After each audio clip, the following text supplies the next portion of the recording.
The title of my sermon is Who Sees and Who Hears? I saw this picture, and I don't know how many times my mother has had this look while she was raising my brother and I. We were pretty hard on her. I was born when she was 20, and my brother was born when she was just barely 22. I mean, within a month. She started out pretty early, and us two boys were rowdy. And there was many an occasion when she had the look on her face. As I was preparing this week for this sermon, I was drawn to the idea of our mother's prayers. And I know you know this story, but because it happened while I was here, but several years ago, about 4 years ago, at the beginning of the year, my sermons were dry. I was getting nothing out of the word. I was broken. I was frustrated as a pastor. And I said, Lord, I need more. And so I decided to go on a 3-week fast, the Daniel fast, as a matter of fact. And I was about a week in to that, and my mom called and said, every year she prays verses over her kids. And the verse that she had started praying at the beginning of the year, and like I said, I was 1 week into this 3-week fast, was exactly what I was praying for. And by the end of those 3 weeks, God blew up His word to me and filled me like I'd never been filled before to understanding, and I enjoyed reading. I enjoyed studying again. There was so much depth, and the Lord was bringing out things I'd never realized before, and I was hungry as all get out. But it was wonderful. But it was because of my mother's prayers. And now, granted, that's not the only time she prayed for me. She has to pray for me all the time. It's the only thing that keeps me going. But I'm thankful for my mother's prayers. But you know, when I would tell my mom thank you, she would say, well, I did my best, but I made a lot of mistakes. And as I thought about it, I thought, you know, she probably did. But I don't remember them. This sermon this morning is for you perfect mothers, which we know they don't exist. But there's the mentality in our world that you are required to be that. In fact, in today's world, you're required to be the mother and the father, grandfather and grandmother too, while we're at it. You're supposed to fill all the roles. And often you feel like you fail. Often you feel like you're broken and that you haven't succeeded. Now this morning, I want to take you to a story, actually 2 different stories about one mother. It's a little obscure, a little out of the way. I don't think I've ever preached a Proverbs 31 sermon. I don't like cliche, so you'll probably never get that on a Mother's Day. But I do want to take you to the story of a woman named Hagar. And we find her story in Genesis chapter 16. I've told you many times that when you're coming across the Bible and you study it, names, dates, places, all of them have meaning. This morning we're going to talk about 4 different people and 6 different names. It starts with Abram, and his name means exalted father. Now later God is going to add His Holy Spirit into Abram's name, and he's going to become Abraham. And his name then means a father of a multitude. Sarai, his wife, her name means princess. And then later on, at the same time, God is going to put His Holy Spirit in her name, and she's going to become noble woman, Sarah.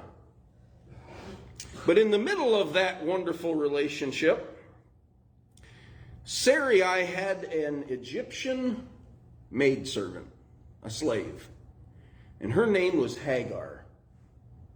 Her name, it's a unique one. It means flight, like to fly away. And you'll understand why in just a minute. Her son's name was Ishmael, and his name means God will hear. So let's go to the passage.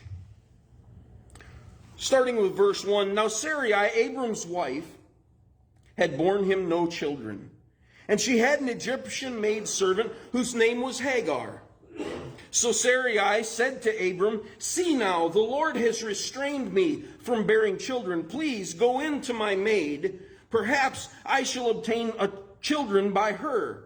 And Abram heeded the voice of Sarai.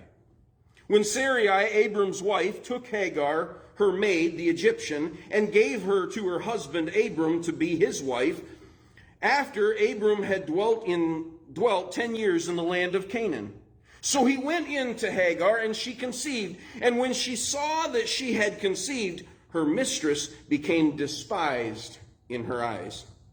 Then Sarai said to Abram, "My wrong be upon you. I gave my maid into your embrace, and when she saw that she had conceived, I became despised in her eyes. The Lord judge between you and me." So Abram said to Sarai, "Indeed, your maid is in your hand. Do to her as you please."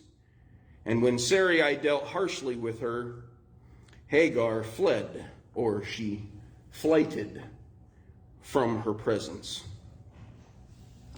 Life happens. Hagar is wronged. Now, I know this was a different time period and different morals of the society back then. I get all of that. But Hagar was wronged.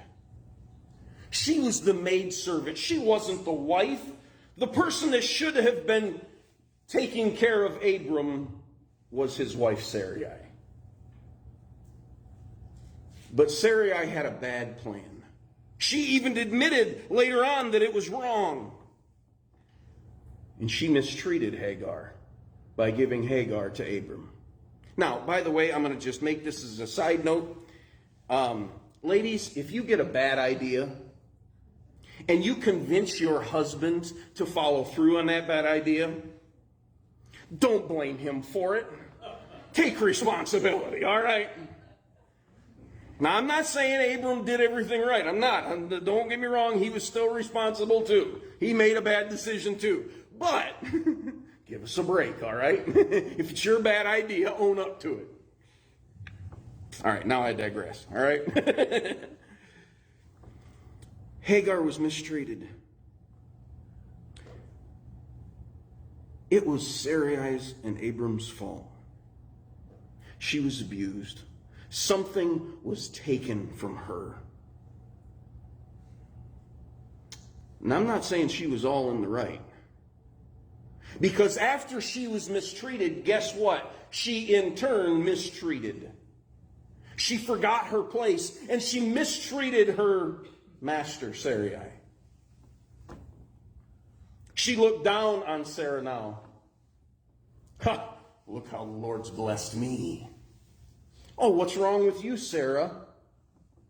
Oh, see, now Abram loves me. He cares about me. You didn't do anything for him. We often get the idea when we're reading through these that it's a story. Now, we understand these are real people and these are real lives, but we kind of disassociate. But can you imagine being Hagar in this life where you're at? Being so used and abused by Sarah and Abraham. And then to be turned around and be so blessed. That's a difficult thing. Can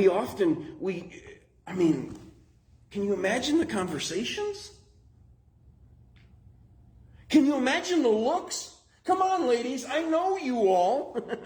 Can you imagine the discussions behind closed doors? We know that Sarah had more than just Hagar as maidservants. Can you imagine what Hagar was saying about Sarah and Abram with the other maidservants? I'm not saying Hagar was right. I'm saying she was mistreated, but I'm also saying she did wrong too. And life just happens. That's life. These are real circumstances, real people, and guess what? Stuff like this happens to us too. Life happens. Let's go on. Verse 7. She has fled by now, And the angel of the Lord, by the way, who's the angel of the Lord? This is Christ, shows up to Hagar. He found her by a spring of water in the wilderness, by the spring of water on the way to Shur. And he said to her, Hagar, Sarai's maid, where have you come from and where are you going? She said, I am fleeing from the presence of my mistress, Sarai. And the angel of the Lord said to her, return to your mistress and submit yourself under her hand. That was not going to be an easy thing. Then the angel of the Lord said to her, I will multiply your descendants exceedingly, so that they may not be counted for multitude. And the angel of the Lord said to her, behold, you are with child, and you shall bear a son, and you will call his name Ishmael. Who named the boy? The angel of the Lord. And it's, what do you remember his name? God will hear. This is important. We'll get to it in a second. But the Lord has heard your affliction. He shall be a wild man. His hand shall be against every man, and every man's hand against him. We can see that even today. And he shall dwell in the presence of all of his brethren. Then she called the name of the Lord who spoke to her, you are the God who sees. For she said, I have also here seen him who sees me. Therefore the well called Beer-lahai-roi, observe, it is between Kadesh and Bered. So Hagar bore Abram a son, and Abram named his son, whom Hagar bore, Ishmael. Come on. She was wronged. And she wronged. And life happened. People were hurt. People were abused. People were wronged. It's life. We live in a broken world. But even though she was wronged, even though she did wrong, and even though by now she's given up on everything and run away, God saw her. Better yet, let me change that wording to make it more correct. God sees her. He didn't just see her one time. He didn't just see her on every fair occasion. He didn't miss her when she went away from Abram and Sarai. No, he sees her all through the whole situation. Yeah, that's right. You know, when her life caved in, when it was just too hard, God sees her. He didn't ignore her when things got difficult. Even though they may have felt like it, she was not past his care. Right. That's right. Let's go to the next story. Genesis chapter 21, we're going to start with verse 9. And Sarah saw the son of Hagar, the Egyptian, whom she had borne to Abraham, scoffing.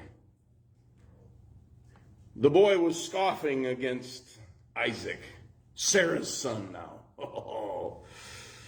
Therefore she said to Abraham, cast out this bondwoman and her son, for the son of this bondwoman shall not be heir with my son, namely with Isaac. And the matter was very displeasing to Abraham's sight because of his son. But God said to Abraham, do not let it be displeasing in your sight because of the lad, or because of your bondwoman. Whatever Sarah has said to you, listen to her voice, for in Isaac your seed shall be called. Yet I will also make a nation of the son of the bondwoman, because he is your seed. Here we go. Life happens again, doesn't it? Again, I want you to think about how it would happen in today's world. You give your husband a mistress, the guy gets her pregnant, and now that boy is making fun of your boy, and the mama bear comes out. This is normal life. It's normal problems. Can you hear the jokes and the mocking of the teen boy? I mean, can you really blame a teen boy for saying something immature? Isn't that normally what they do? By this time, he's around 13 years old. We expect things like this to happen. It's normal life. Let's continue to read. So Abraham rose early in the morning, and he took bread and a skin of water, and putting it on her shoulder, gave it and the boy to Hagar, and sent her away. By the way, notice that verse 14, so Abraham rose early in the morning. He does this to get rid of this son, Ishmael. And when God tells him to go sacrifice Isaac, you know what he does then too? Same exact wording. Abraham rose early in the morning. He was going to be faithful to God. But he gave the water and the bread to Hagar with the boy, and he sent her on his way. She departed, and she wandered in the wilderness of Beersheba. And the water in the skin was used up. She placed the boy under one of the shrubs. Then she went, she sat down across from him at about a distance of a bow shot. For she said to herself, let me not see the death of the boy. So she sat opposite him and lifted up her voice and wept. Now, before you detach again from real life, I want you to see what a wilderness looks like. This is a picture, a couple pictures that were taken about 15 miles from the story where we're talking about. And I don't know if you can see it, but on the bottom picture, right at the top of that little hill, there's little outcroppings. Those are sheep, because that's where they were trying to feed their sheep. That is the wilderness. Can you imagine being kicked out of your home with a 13-year-old boy with nothing more than a skin of water, some bread, to wander in that? You keep walking. There's no place to go, hardly for shade. There's no water. He's a 13-year-old boy. I know how much it takes to feed a 13-year-old giant. Can you imagine him saying, it's hot, Mom. Can I have some more water? If she's a mom like any of the rest of you, what do? Well, you don't take a drink for yourself. You give it to your son.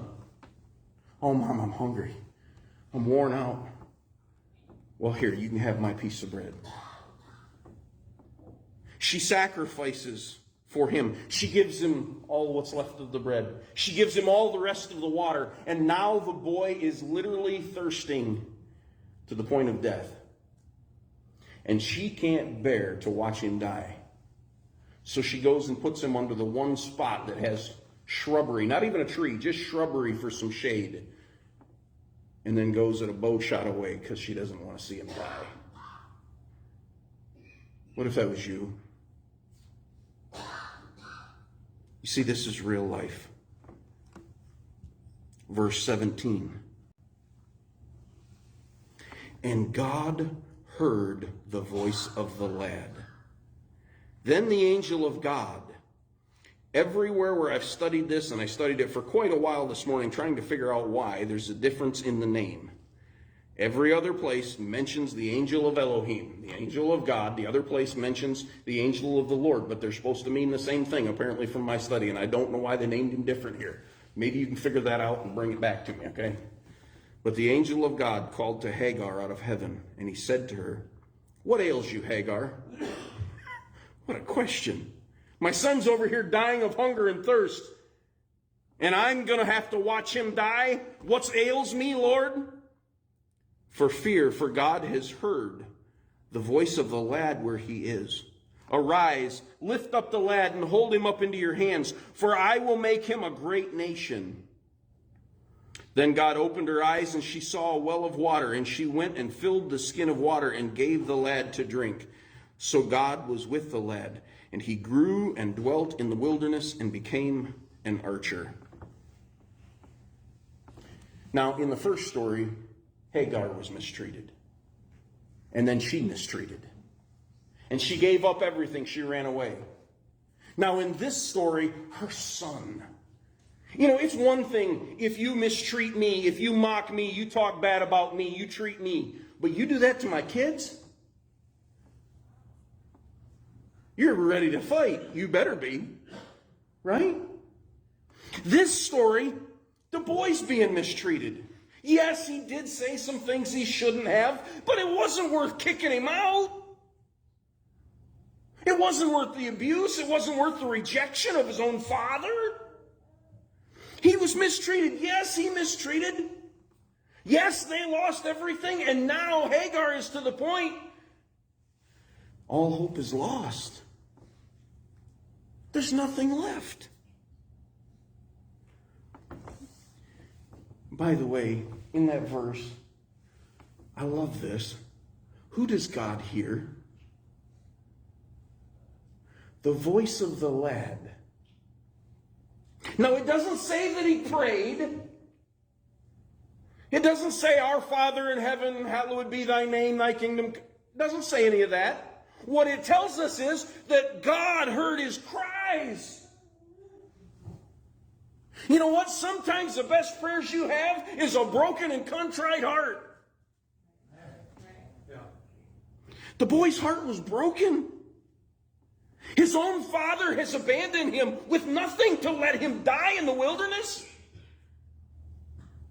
The kid's going to need some therapy.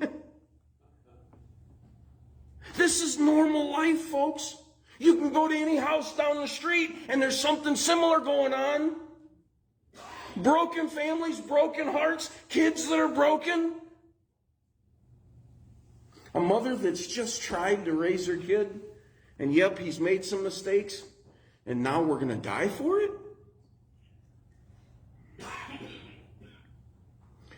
Crazy thing is, hope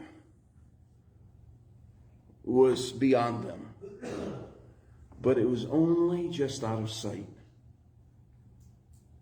She was blinded by her grief and her struggle. Life got in the way, and she just can't see hope. But you know what? God doesn't just sees her. He hears as well. When life comes in, no matter the struggle, no matter the situation, when life comes in, God hears. Right. That's right. Mothers, you try your best, but life happens, doesn't it? My mom did her very best, but you know what? Even with her best of instructions, I still had to make my own choices, and I made a lot of bad ones.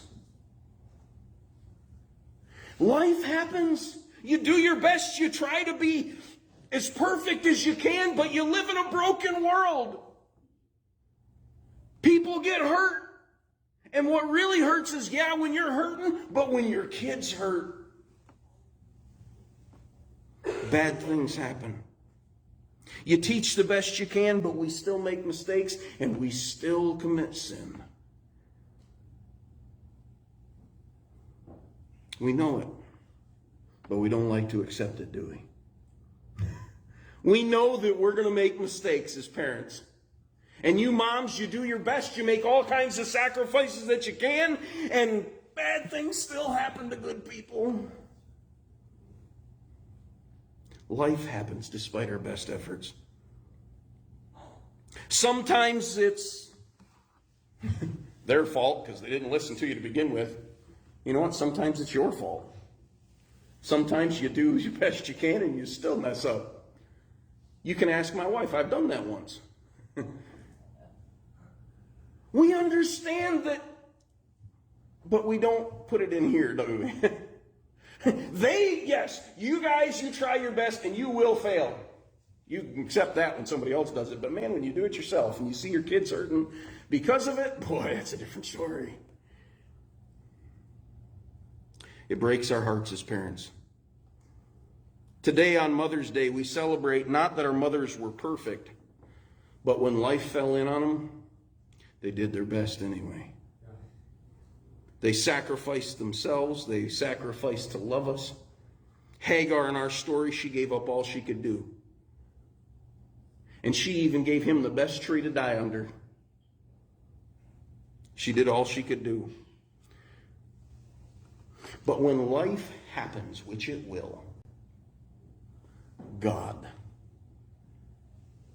When it happens and you've done all you can do and things are still a mess, God hears from the first story. God hears your cry. God hears your broken heart.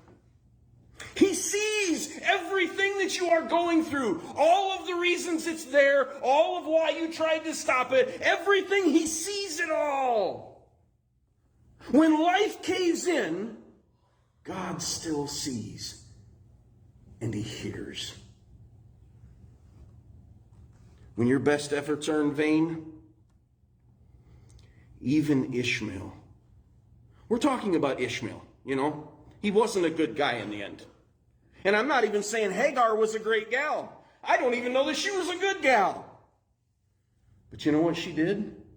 She trained up a child that when he was on death's door, he cried out and God heard him. She wasn't perfect. She made her own mistakes. But it was because of her instructions that God heard the prayers of a child's heart, her own son's heart. And He reconfirmed the covenant that He had made with her 13 years before. God sees when life hits hard. In your life, there's real struggles. There's children that don't obey. There's people that abuse your children. Bad things happen. You don't know which way to go. You don't know direction. You feel like everyone's failed you. You feel like you failed everyone else. God sees and God hears. But here's what's even better. God is able. He sees you, He hears you, and He is able to answer for you. No matter how bad your situation is, no matter how far hope seems away from you, that it may be hopeless, guess what? None of that removes you from the power of God to be able to answer for you. I don't know how many times when I've looked at situations and thought, I just can't do it anymore, Lord. I know I've told you this story, but it was so perfect for me at the time. I couldn't deny it was God. I was in my last church. We'd had the tornado. Everything in the first floor was destroyed. And me and one other guy at the church were doing our very absolute best to get it back so we could be back in church. Insurance didn't even cover the cost of the materials to rebuild the church. And we were doing it hand over fist. I couldn't work outside the home. I mean, you know, my normal job because I was trying to rebuild our church. And so I wasn't making income. And we'd been doing it for several months. And it felt like we were getting nowhere. And on a Sunday night after church, I said, God, I'm done. I quit. I'm over it. I can't do it anymore. I'm not showing up tomorrow morning to work on the church. I've had it. I'm done. And I go down that morning, Monday morning, and there's a letter in the mailbox from Stephen Rutherford. In it, he says, we heard about your church.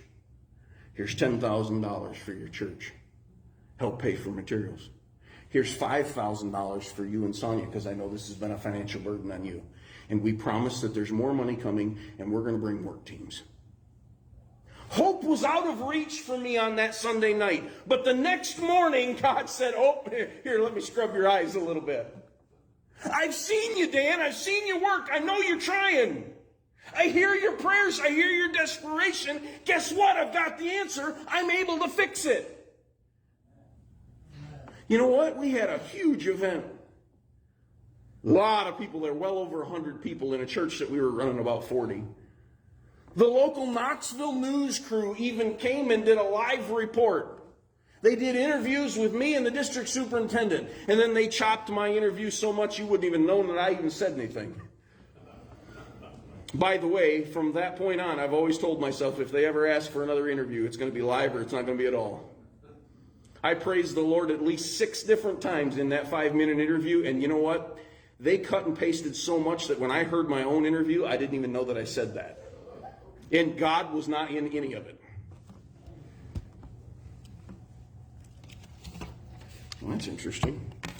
I got a new computer and it wants to die. That's what happened earlier with you. It died and I turned it back on and then it's playing music. Or playing your audio. Don't give up.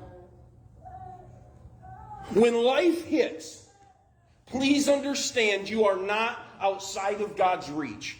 You are not outside of His ability. And mothers, even when you feel like you have failed and you haven't done your best, you have made an indelible impact. All of us in here this morning are here because of the instruction of our mothers. You don't have to be perfect. You just hold on when the world falls in, and hold on to the only one that can save you. In closing, would you stand with me?